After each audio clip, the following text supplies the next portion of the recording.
ನಾನು ಓದಿ ಬರ್ತೀನಿ.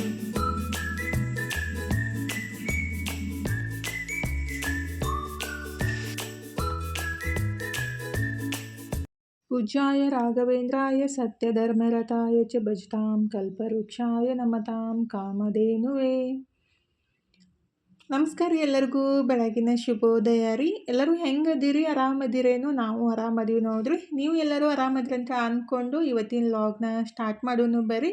ಇವತ್ತಿನ ದಿನ ಹೆಂಗಿತ್ತಂತ ನಿಮ್ಮ ಸಂಗಟ ಶೇರ್ ಮಾಡ್ಕೊತೀನಿ ರೀ. ಲಾಗ್ ಇಷ್ಟ ಆಕತ್ತಿದ್ರೆ ಲೈಕ್ ಮಾಡಿ, ಶೇರ್ ಮಾಡಿ, ಸಬ್ಸ್ಕ್ರೈಬ್ ಮಾಡ್ಕೊಂಡು ಸಪೋರ್ಟ್ ಮಾಡಿರಿ. ನಿಮ್ಮ ಸಪೋರ್ಟು ಭಾಳ ಮುಖ್ಯ ಅಲ್ರಿ. ಹಾಗಾಗಿ ನಿಮ್ಗೆ ಲಾಗ್ ಇಷ್ಟ ಆಕತ್ತಿದ್ರೆ ಪ್ಲೀಸ್ ಲೈಕ್ ಮಾಡಿಬಿಟ್ಟು ಶೇರ್ ಮಾಡಿ, ಸಬ್ಸ್ಕ್ರೈಬ್ ಮಾಡ್ಕೊರಿ. ಆದಷ್ಟು ಪಟ್ ಅಂತ ನಮ್ಮ ಫ್ಯಾಮ್ಲಿನೂ ದೊಡ್ಡದಾಗ್ಲಿ ಆಗ್ಬೇಕಂತ ಆಸೆ ಐತಿ. ಹಾಗಾಗಿ ಈಗಿದ್ರೆ ಬೆಳಿಗ್ಗೆ ಎಲ್ಲ ಕೆಲಸ ಮುಗಿಸ್ಬಿಟ್ಟು ಜಳಕ ಎಲ್ಲ ಮುಗಿಸಿ ಹೊಸ್ತಿಲ್ಗೆ ರಂಗೋಲಿ ಹಾಕಿತ್ತಿಲ್ಲ ರೀ. ಹಾಗಾಗಿ ರಂಗೋಲಿ ಎಲ್ಲ ಹಾಕಿಬಿಟ್ಟು ಗ್ಯಾಸ್ ಸ್ಟೋವ್ನು ಅರಿಶಿನ ಕುಂಕುಮ ಹಚ್ಚಿ ನಮಸ್ಕಾರ ಮಾಡಿಕೊಂಡು ನಾಷ್ಟಕ್ಕಿದ್ರು. ಇವತ್ತು ಉಪ್ಪಿಟ್ಟು ಮಾಡೋಣ ಅಂತ ಅಂದ್ಕೊಂಡಿದ್ದೀನಿ. ಇವತ್ತು ನಂದು ಉಪವಾಸ ಐತ್ರಿ. ತನಗೆ ಮತ್ತು ನಮ್ಮ ಮನೆಯವ್ರಿಗೆ ಇಬ್ಬರಿಗೆ ನಾಷ್ಟಕ್ಕೆ ಉಪ್ಪಿಟ್ಟು ಮಾಡಿಕೊಡ್ಬೇಕು. ಫಸ್ಟಿಗಿದ್ರೆ ಗ್ಯಾಸ್ ಸ್ಟೋವ್ನ ಅರಿಶಿನ ಕುಂಕುಮ ಹಚ್ಚಿ ನಮಸ್ಕಾರ ಮಾಡಿಕೊಂಡು ನಾಷ್ಟಕ್ಕಿದ್ರೆ ಉಪ್ಪಿಟ್ಟು ರೆಡಿ ಮಾಡಕ್ಕಂತೀನಿ ನೋಡ್ರಿ.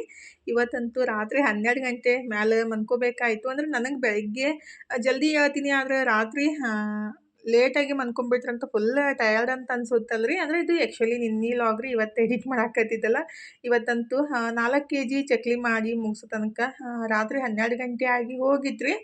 ಚಕ್ಲಿ ಮಾಡೋಕ್ಕಂತೂ ಜಾಸ್ತಿ ಟೈಮ್ ಬೇಕಾಗುತ್ತಲ್ರಿ. ಅಂದ್ರೆ ಫ್ರೈ ಮಾಡೋಕ್ಕೆ ಟೈಮ್ ತೊಗೋತ್ತಂದ್ರೆ ಅದು ಗರಿ ಆಗೋ ಮಟ್ಟ ಫ್ರೈ ಮಾಡಬೇಕಲ್ಲ. ಹಾಗಾಗಿ ಇವತ್ತು ಫೈನಲಿ 4 kg ಚಕ್ಲಿ ಮಾಡಿದ್ದು ಒಂದು ಖುಷಿ ಐತೆ ನೋಡ್ರಿ. ಅಂದರೆ ಏನಾದರೂ ಕೆಲಸ ಸ್ಟಾರ್ಟ್ ಮಾಡಿದಾಗ ಅದನ್ನ ಕಂಪ್ಲೀಟ್ ಆಗ್ಬಿಡ್ತಾ ಏನೋ ಒಂಥರ ಖುಷಿ ಅನ್ಸುತ್ತಲ್ರಿ. ಇದು ನಾಷ್ಟಕ್ಕಿದ್ರೆ ಉಪ್ಪಿಟ್ಟನ ರೆಡಿ ಮಾಡಕ್ಕಂತೀನಿ ನೋಡ್ರಿ. ಯಾರಿಗೆಲ್ಲ ಉಪ್ಪಿಟ್ಟು ಇಷ್ಟ ಅಂತೇಳಿ ಕಮೆಂಟ್ ಮಾಡಿರಿ. ಆಲ್ಮೋಸ್ಟ್ ಕೆಲವೊಬ್ರಿಗೆ ಇಷ್ಟನೇ ಆಗಲ್ಲ ಉಪ್ಪಿಟ್ಟು ಅಂದರೆ. ಯಾಕಂದರೆ ಕಾಂಕ್ರೀಟ್ ಉಪ್ಪಿಟ್ಟು ತಿಂದರೆ ಅಷ್ಟು ಹೊಟ್ಟೆ ಗಟ್ಟಿ ಆಗುತ್ತಂತ ಆ ಥರ ಅಂತಿರ್ತಾರೋ. ಆದರೆ ಆ್ಯಕ್ಚುಲಿ ಉಪ್ಪಿಟ್ಟು ಆರೋಗ್ಯಕ್ಕೆ ಒಳ್ಳೇದು ನೋಡ್ರಿ. ಅಂದರೆ ಬೆಳಗ್ಗೆ ಒಂದು ಪ್ಲೇಟ್ ತಿಂದುಬಿಟ್ರೆ ಹೊಟ್ಟೆ ಫುಲ್ ಅಂತ ಅನ್ಸುತ್ತೆ. ಮತ್ತು ಏನು ತಿನ್ಬೇಕಂತಲೇ ಅನ್ಸಂಗಿಲ್ಲ ನೋಡ್ರಿ. ಅಂದ್ರೆ ನನಗೆ ಜಾಸ್ತಿ ಇಷ್ಟ ಆಗುತ್ತೆ ಉಪ್ಪಿಟ್ಟು. ಮತ್ತು ಮ್ಯಾಲೆ ಚುಮ್ಮರಿ ಚೂಡ ಇದ್ಬಿಟ್ರಂತೂ ಸಖತ್ತಾಗಿರುತ್ತೆ ನೋಡ್ರಿ. ಈಗಿದ್ರೆ ಉಪ್ಪಿಟ್ಟನ್ನು ರೆಡಿ ಮಾಡಿಬಿಟ್ಟು ಕೊತ್ತಂಬರಿ ಅಂತೂ ಸಿಕ್ಕಾಪಟ್ಟೆ ಕಾಸ್ಟ್ಲಿ ಆಗಿಬಿಟ್ಟೈತ್ರಿ. ಅಂದರೆ ನನಗೆ ಸ್ವಲ್ಪ ಕೊತ್ತಂಬರಿ ಜಾಸ್ತಿ ಹಾಕಿಬಿಟ್ರೆ ಏನೋ ಒಂಥರ ಖುಷಿ ಅನ್ನಿಸ್ತಾ ಇರ್ತೈತಿ. ಅಂದರೆ ಟೇಸ್ಟ್ ಚಲೋ ಅನ್ಸೋತ್ರಿ. ಕೊತ್ತಂಬರಿ ಜವಾರಿ ಇದ್ದಾಗ ಅದು ಕಟ್ ಮಾಡಮ್ದಾಗಂತೂ ಅದ್ರ ಘಮ ನೋಡಿಬಿಟ್ರೆ ಅಂದರೆ ವಾಸನೆ ತೊಗೊಂಡ್ಬಿಟ್ರೆ ಭಾಳ ಮಸ್ತ್ ಅಂತ ಅನ್ಸುತ್ತಲ್ರಿ. ಆ್ಯಕ್ಚುಲಿ ರೇಟ್ ಜಾಸ್ತಿ ಐತಂತ ಸ್ವಲ್ಪ ಹಾಕಾಕತ್ತಿದ್ವು. ಅಂದರೆ ಇನ್ನೊಂದು 15 ದಿವಸ ರೀ ಮತ್ತು ಕೊತ್ತಂಬರಿ ಬರುತ್ತಂದ್ರೆ. ಇವಾಗ ಬ್ಯಾಸ್ಗೆ ಮುಗಿದ ತಕ್ಷಣ ಮಳೆ ಮತ್ತು ನೀರು ಇರಂಗಿಲ್ಲಲ್ರಿ. ಹಾಗಾಗಿ ಸ್ವಲ್ಪ ರೇಟ್ ಜಾಸ್ತಿ ಇರುತ್ತೆ. ಮತ್ತು ಮಳೆ ಆದ ತಕ್ಷಣ ಈಗ ತೊಗರಿ ಒಳಗೆ ಮತ್ತು ಅದೇನಂತಾರೆ ಜೋಳದಾಗೆಲ್ಲ ಹಾಕಿರ್ತಾರಲ್ಲ ಕೊತ್ತಂಬರಿ ಅಂತೂ ಭಾಳ ಅಂದ್ರೆ ಭಾಳ ಮಸ್ತ್ ಸಿಗುತ್ತೆ. ಇನ್ನೊಂದು 15-20 ದಿವಸ ಬೇಕಾಗುತ್ತೆ. ಅಷ್ಟೋ ತನಕ ಸ್ವಲ್ಪ ಹಾಕೋದು.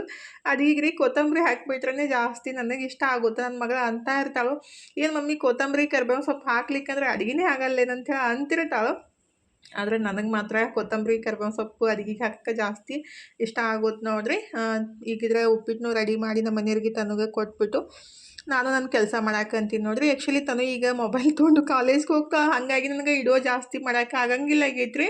ಅಂದರೆ ಬೆಳಗ್ಗೆ ಸ್ವಲ್ಪ ವಿಡಿಯೋ ಮಾಡಿಬಿಟ್ಟು ಮತ್ತು ತನು 1:30-2 ಗಂಟೆ ತನಕ ಕಾಲೇಜಿಂದ ಬಂದಮೇಲೆ ಅವಾಗೇನು ಕೆಲಸ ಇರೋಂಗಿಲ್ಲ. ಹಾಗಾಗಿ ಜಾಸ್ತಿ ವಿಡಿಯೋ ಮಾಡೋಕ್ಕಾಗಿಲ್ಲ. ಸ್ವಲ್ಪ ವಿಡಿಯೋ ಐತಿ ಅಂದ್ರೆ ಒಂದು 10 ನಿಮಿಷದ ಅಷ್ಟೇ ಐತ್ರಿ. ಅಷ್ಟೇ ಎಡಿಟ್ ಮಾಡಿ ಅಪ್ಲೋಡ್ ಮಾಡಿದ್ದು. ನಿಮಗೂ ಇಷ್ಟ ಆಗ್ಬೋದಂತ ಅಂದ್ಕೊಂಡಿದ್ದೀನಿ. ಇಷ್ಟ ಆಗಿದ್ರೆ ಪ್ಲೀಸ್ ಒಂದು ಲೈಕ್ ಕೊಡಿರಿ. ನೋಡೋಣ ಈ ವಿಡಿಯೋ ಎಷ್ಟು ಜನಕ್ಕೆಲ್ಲ ಇಷ್ಟ ಆಗೈತೆ ಅಂತೇಳಿ. ಈಗಿದ್ರೆ ಅವರಿಗೆ ನಾಷ್ಟಕ್ಕೆ ರೆಡಿ ಮಾಡಿಕೊಟ್ಟು ನನ್ನ ಕೆಲಸನೂ ಸ್ಟಾರ್ಟ್ ಮಾಡಿದ್ದೀನಿ ನೋಡ್ರಿ. ಅಂದರೆ ಶೇಂಗಾದ ಹೋಳ್ಗೆ, ಶೇಂಗಾ ಉಂಡೆ ಮಾಡೋದೈತಿ. ಆ್ಯಕ್ಚುಲಿ ಶೇಂಗಾದ ಉಂಡೆ ಮಾಡಿದ್ದೀರಿ. ಅದ್ರದ್ದು ವಿಡಿಯೋ ಹಾಕಕ್ಕನ ಆಗಿಲ್ಲ. ಅಂದ್ರೆ ಮೊಬೈಲ್ ಒಯ್ದಿದ್ಲು ಫುಲ್ ಕಲ್ಲು ಆದಂಗೆ ಆಗ್ಯಾವು. ಅದನ್ನ ಬಿಟ್ಟು ಇನ್ನು ಮತ್ತು ನೆಕ್ಸ್ಟ್ ಇವತ್ತು ಮಾಡಿದ್ದು. ಅಂದರೆ ಇದು ನಿನ್ನೆ ಲಾಗ್ ಅಲ್ರಿ. ಇವತ್ತನ್ನ ರೆಡಿ ಮಾಡಿಬಿಟ್ಟು ಪ್ಯಾಕ್ ಮಾಡಿದ್ದು. ಅಂದರೆ ಒಂದೊಂದು ಸಲ ಹಂಗೆ ಆಗ್ಬಿಡುತ್ತೆ. ಆನ್ ಮಾಡಿ ಏನು ನಾವು ಉಂಡೆ ಮಾಡ್ತೀವಲ್ಲ ಫುಲ್ ಗಟ್ಟಿ ಆಗ್ಬಿಡ್ತಂದ್ರೆ ಅದೇನು ಕಲ್ಲು ಆದಂಗೆ ಆಗ್ಬಿಟ್ಟಿದ್ದು. ಮತ್ತೇನು ಮಾಡೋಕ್ಕಾಗಂಗಿಲ್ಲ ಅಂಥೇಳಿ ಮತ್ತು ಇವತ್ತು ಬೇರೆ ಮಾಡಿಬಿಟ್ಟು ಪ್ಯಾಕ್ ಮಾಡಿದ್ದು ತೋರಿಸ್ತಿದ್ರೆ. ಆದರೆ ಹೆಂಗಾಗ್ಯಾವ ಅಂತೇಳಿ ಇದು ಹಿಟ್ಟೆಲ್ಲ ಬೀಸ್ಕೊಂಡು ಬಂದುಬಿಟ್ಟು ಹಿಟ್ಟು ಚಾಣ್ಸಕ್ಕಂತೀನಿ ನೋಡ್ರಿ. ಅಕ್ಕಿ ಹಿಟ್ಟು, ಗೋಧಿ ಹಿಟ್ಟು ಅಂದರೆ ಒಂದು 20 kg ಗೋಧಿ ಇದ್ದು ಎಲ್ಲ ಬೀಸ್ಕೊಂಡು ಬಂದುಬಿಟ್ಟಾರಿ. ಮತ್ತು ತರಬೇಕಾಗೈತಿ. ಗೋಧಿ ಖಾಲಿ ಆಗ್ಯಾವು.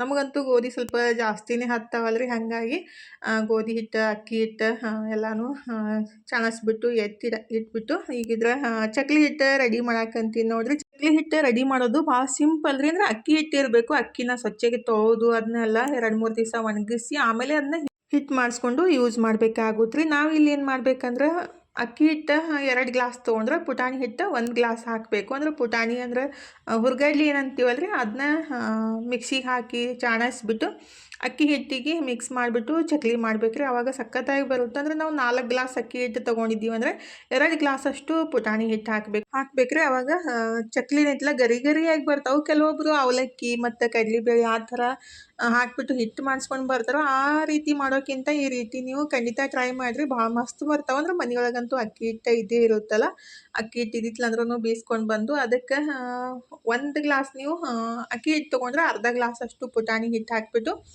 ಚಕ್ಲಿ ಮಾಡಬೇಕಾಗುತ್ತೆ. ಅಂದರೆ ನೀವು ಮನೆಯೊಳಗೆ ಮಾಡ್ಕೋಬೋದು. ಅಂದರೆ ಸ್ವಲ್ಪ ಟೈಮ್ ಬೇಕಾಗುತ್ತೆ. ಅಂದರೆ ಚಕ್ಲಿ ಮಾಡೋದು ಎಲ್ಲರಿಗೂ ಗೊತ್ತಿದ್ದೇ ಇರುತ್ತಲ್ರಿ. ಸ್ವಲ್ಪ ನಿಧಾನವಾಗಿ ಎಲ್ಲ ಫ್ರೈ ಮಾಡಬೇಕು ಮತ್ತು ಟೈಮ್ ಜಾಸ್ತಿ ಬೇಕಾಗುತ್ತೆ. ನನಗೆ ಒಂದು 2-3 ಕೆ ಜಿ ಚಕ್ಲಿ ಆರ್ಡ್ರ್ ಬಂದಿತ್ತು. ಹಂಗಾಗಿ ನಾನು ರೆಡಿ ಮಾಡಾಕತ್ತಿದ್ದೆ ನೋಡಿರಿ. 3 ಕೆ ಜಿ ಕೊಡಬೇಕಿತ್ತು. ಒಂದು ಸ್ವಲ್ಪ ಜಾಸ್ತಿನೇ ಮಾಡಾಕತ್ತಿದ್ದು. ಅಂದರೆ ಮನುನು ಬರೋದನ್ರಿ. ಮನುಗಂತೂ ಚಕ್ಲಿ ಅಂದರೆ ಸಿಕ್ಕಾಪಟ್ಟೆ ಇಷ್ಟ. ಹಾಗಾಗಿ ನಾನು ಸ್ವಲ್ಪ ಜಾಸ್ತಿನೇ ರೆಡಿ ಮಾಡಾಕತ್ತಿದ್ರಿ. ಒಂದು 4 ಕೆ ಜಿ ಅಷ್ಟು ಆಗ್ತಿರಬೇಕು. ಈಗ ಇದ್ರದ್ದೇನು ನಾವು ಒಂದು 6 ಗ್ಲಾಸಷ್ಟು ಅಕ್ಕಿ ಹಿಟ್ಟು, 3 ಗ್ಲಾಸಷ್ಟು ಪುಟಾಣಿ ಹಿಟ್ಟು, ಅದಕ್ಕೆ ರುಚಿಗೆ ಎಷ್ಟು ಬೇಕಷ್ಟು ಉಪ್ಪು, ಅಜ್ವೈನ ಮತ್ತು ಜೀರಿಗೆ ಪುಡಿ, ಧನಿಯಾ ಪುಡಿ ಮತ್ತು ಖಾರದ ಪುಡಿ ಮತ್ತು ಎಳ್ಳು ಮತ್ತು ಸ್ವಲ್ಪ ಅರಿಶಿನ ಪುಡಿ ಹಾಕಿಬಿಟ್ಟು ಚಲೋತ್ನಾಗ ಒಂದು ರೌಂಡ್ ಮಿಕ್ಸ್ ಮಾಡಿಬಿಟ್ಟು ಎಣ್ಣೆನ ಬಿಸಿ ಮಾಡಿ ಹಾಕಬೇಕಾಗುತ್ತೆ ರೀ. ಎಣ್ಣೆ ಅಥವಾ ಬೆಣ್ಣೆ, ತುಪ್ಪ ಯಾವುದಾದ್ರೂ ಹಾಕ್ಬೋದು. ನಮ್ಗೆ ಯಾವ್ದು ಅನುಕೂಲ ಇರುತ್ತಲ್ರಿ ಅದನ್ನ ಬಿಸಿ ಚಲೋತ್ನಾಗ ಕಡಕ್ ಕಾಯಿಸ್ಬಿಟ್ಟು ಇದಕ್ಕೆ ಮಿಕ್ಸ್ ಮಾಡ್ಕೋಬೇಕಾಗುತ್ತೆ ರೀ. ಈ ರೀತಿ ಮಾಡೋದ್ರಿಂದ ಚಕ್ಲಿ ಏನೈತಿ ಸ್ವಲ್ಪ ಗರಿ ಗರಿಯಾಗಿ ಬರ್ತಾವೆ. ಅಂದ್ರೆ ಕುರುಮ್ ಆಗ್ತಾವೆ. ಅದಕ್ಕಾಗಿ ಮತ್ತು ಇದಕ್ಕೆ ಬಿಸಿನೀರು ಬೇಕಾಗುತ್ತೆ ರೀ ಚಕ್ಲಿ ಹಿಟ್ಟು ಕಲ್ಸಾಕಂದ್ರೆ. ಹಾಗೆ ಕಲಿಸ್ಬಿಟ್ರೆ ಅವು ಚಕ್ಲಿ ನಾವು ಮಾಡ್ತಿರ್ತೀವಲ್ಲ ಆವಾಗ ಮುರ್ಕೊಂಬಿಡ್ತಾವೆ. ಅದಕ್ಕಾಗಿ ಹಿಟ್ಟು ಕಲಸೋ ಮುಂದಾಗ ಚಲೋತ್ನಾಗ ಕಾಯಿಸಿದ್ದ ಒಂದು 2-3 ಲೀಟ್ರಷ್ಟು ನೀರು ಹಾಕ್ಬೇಕ್ರಿ. ಅಂದರೆ ನಾವು ಎಷ್ಟು ಹಿಟ್ಟು ತೊಗೊಂಡಿರ್ತೀವಲ್ಲ ನೋಡ್ಕೊಂಬಿಟ್ಟು ರೊಟ್ಟಿ ಮಾಡಕತ್ತಿ ಹೆಂಗೆ ಜಿಗಿಟ್ ಹಾಕಿಬಿಟ್ಟು ಕಲಿಸ್ತೀವಲ್ರಿ ಅದೇ ರೀತಿ ಕಲಿಸ್ಬೇಕಾಗುತ್ತೆ. ಈಗ ಖಾರ ಉಪ್ಪು ಎಲ್ಲ ಹಾಕಿ ಮಸಾಲೆ ಎಲ್ಲ ಹಾಕಿಬಿಟ್ಟು ಚಲೋತ್ನಾಗೆ ಎಣ್ಣೆ ಹಾಕಿಬಿಟ್ಟು ಈ ರೀತಿ ಮಿಕ್ಸ್ ಮಾಡ್ಕೋಬೇಕ್ರಿ.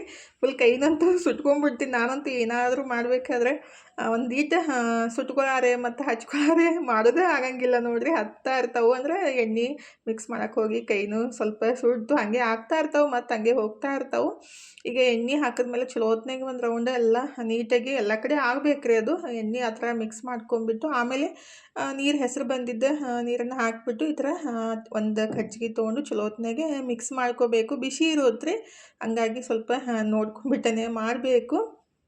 ಈ ಹಿಟ್ಟು ರೆಡಿ ಮಾಡೋಕ್ಕನ 1 ತಾಸು ಬೇಕಾಗುತ್ತೆ ನೋಡಿರಿ. ಅಂದರೆ ಎಲ್ಲ ಮಿಕ್ಸ್ ಮಾಡಿಕೊಂಡು ಮಸಾಲೆ ಹಾಕ್ಕೊಂಡು ಎಣ್ಣೆ ಹಾಕಿ ಅದನ್ನ ಚಲೋತ್ನಾಗೆ ಮಿಕ್ಸ್ ಮಾಡಿ ಆಮೇಲೆ ನೀರು ಕಾದಿದ್ದನ್ನು ಹಾಕಿ ಮತ್ತೆ ಒಂದು ರೌಂಡ್ ಮಿಕ್ಸ್ ಮಾಡಿಕೊಂಡು ಆಮೇಲೆ ಅದನ್ನೆಲ್ಲ ಕಲಸೋ ತನಕ ಮಿನಿಮಮ್ ಅಂದ್ರೆ 1 ತಾಸು ಮೇಲೆ ಟೈಮ್ ಬೇಕಾಗುತ್ತೆ ನೋಡಿರಿ. ಫೈನಲಿ 7 ಗಂಟೆಗೆ ನಾನು ಹಿಟ್ಟು ಕಲ್ಸೋಕೆ ಸ್ಟಾರ್ಟ್ ಮಾಡಿದ್ದು. 8 ಗಂಟೆಗೆ ಹಿಟ್ಟು ಕಲಸೋದೆಲ್ಲ ಮುಗೀತು. ಚಕ್ಲಿ ರೆಡಿ ಮಾಡಾಕತ್ತಿದ್ದೆ ನೋಡಿರಿ. ನಮ್ಮ ಮನೆಯವರು ಮತ್ತು ತನು ಬಂದುಬಿಟ್ಟು ರೆಡಿ ಮಾಡಾಕತ್ತೀನಿ ಕುತ್ತಿ ಏನಂತ ಅಂದ್ಕೊಂಡಿದ್ದೆ. ಅದು ನಮ್ಮ ಮನೆಯವ್ರು ಅಂದರು, ರೆಡಿ ಮಾಡಾಕತ್ತೀರಿ ಮಮ್ಮಿ ಕರಿಬೇಕಿಲ್ಲ ಅಂತ ಹೇಳ್ತಾನು ಅಂತಾರಿ. ಅಂದರೆ ಅವ್ರಿಗೆ ಮೊಬೈಲ್ ನೋಡ್ಕೊತ ಕುಂತ್ಬಿಟ್ರೆ ಟೈಮ್ ಹೋಗಿದ್ದನೇ ಗೊತ್ತಾಗಲ್ಲ. ಕೆಲಸ ನಮಗೇನು ಕಂಪ್ಲೀಟ್ ಆಗ್ಬಿಡ್ತಂದ್ರೆ ಯಾವಾಗ ಆಗುತ್ತಪ್ಪ ಅಂತ ಆ ಥರ ಟೆನ್ಷನ್ ಇರುತ್ತಲ್ಲ. ಅದಕ್ಕಾಗಿ ನಾವು ಪಟ್ ಅಂಥೇಳಿ ರೆಡಿ ಮಾಡೋಕ್ಕೆ ಸ್ಟಾರ್ಟ್ ಮಾಡಿಬಿಡ್ತೀವಿ. ನಾನು ಈ ಕಡೆ ಹಿಟ್ಟು ಕಲಸಿ ಅದನ್ನ ಚಕ್ಲಿ ಒಂದು ಬ್ಯಾಚ್ ಹಾಕಿದ್ಮೇಲೆ ನಮ್ಮ ಮನೆಯವ್ರು ಬಂದುಬಿಟ್ಟು ಇಲ್ಲ ನಾವು ಅದು ಕೊಡ್ತೀನಿ ಸ್ವಲ್ಪ ತಂದರು. ಹಂಗಾಗಿ ಅವರು ಅಂದರೆ ಸ್ವಲ್ಪ ಕೈ ನೋಸ್ತಾವ್ರಿ ಒಬ್ಬರಿಗೆ. ಅಂದರೆ ಅವ್ರೊಂದು ಸ್ವಲ್ಪ ನಾವೊಂದು ಸ್ವಲ್ಪ ಮಾಡಿಬಿಟ್ರೆ ಅಷ್ಟೊಂದು ಕಷ್ಟ ಅಂತ ಅನ್ಸಂಗಿಲ್ಲ. ಫುಲ್ ಚಕ್ಲಿ ಒತ್ತೋದು ಗೊತ್ತಿರುತ್ತೆ ಮಾಡಿದ್ರಿಗೆ ಅದ್ರ ಕಷ್ಟ ಏನಂತೇಳಿ. ಫುಲ್ ಅದನ್ನ ಜಾಸ್ತಿ ಮೆತ್ತಗೆ ಮಾಡಿಬಿಟ್ರೆ ಚಕ್ಲಿ ಸರಿಯಾಗಿ ಬರೋಂಗಿಲ್ಲ. ಗಟ್ಟಿ ಮಾಡಿಬಿಟ್ರೆ ಈ ಥರ ಒತ್ತ ಮುಂದಾಗ ಸ್ವಲ್ಪ ಕೈ ಬ್ಯಾನ್ ಆಗ್ತಾ ಇರ್ತಾವ್ರಿ.